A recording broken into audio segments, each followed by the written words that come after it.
Hi everyone, good morning. আজকে সকাল সকাল একটি নিউ ব্লগ নিয়ে আইলাম। তো দেখো, আমি সকালে ঘুম থেকে উঠিয়ে প্রথমে ঠাকুর প্রণাম করলাম যাতে আমার দিনটা ভালো যায়।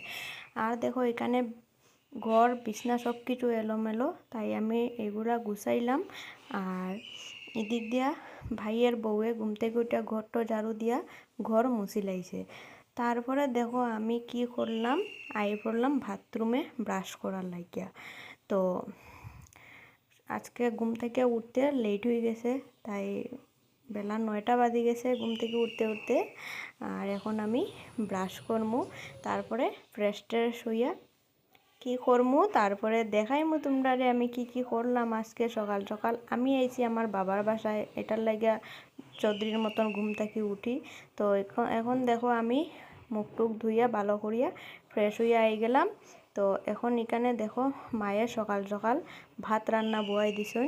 তো আমরার দিকে মা উঠে সকাল সকাল 5টায় উঠিয়া সব কাজটা সারিয়া আর রান্না টান্না হইলা। এদিক দিয়ে আমার দিছেন গরম জল আর দিছেন লিকার চা। এখানে আছে খই মুড়ি, ডালমুট আর আছে বিস্কুট। তো এটা খাওয়া দাওয়া করলাম। এদিকে আইলাম আর এক রুম গুছাইতে।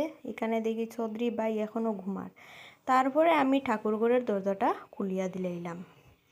তো এখানে দেখায় ফান আছে, ফানের থালির অবস্থা খুব খারাপ। আমি খুব বেশি একটু ফান খাই। এখন বাজে টাইম 9টা। এখানে দেখো অল্প বানাইলাম ম্যাগি। আর এদিক দিয়া দেখো কাকু আর ভাইয়ে খেতে থাইকা মাছ ধরিয়া আনছে, পুঁটি মাছ আর মোকা মাছ। আর এখানে দেখো মাছের ডিমরে ভাজি বানাইলাম পেঁয়াজ আর কাঁচামরিচ দিয়া, খুব ভালো লাগে। তারপরে এখানে বানাইছি দেখো আমি ডাল, আলু ভাজি, আর এখানে আছে শোল মাছের ভাজি।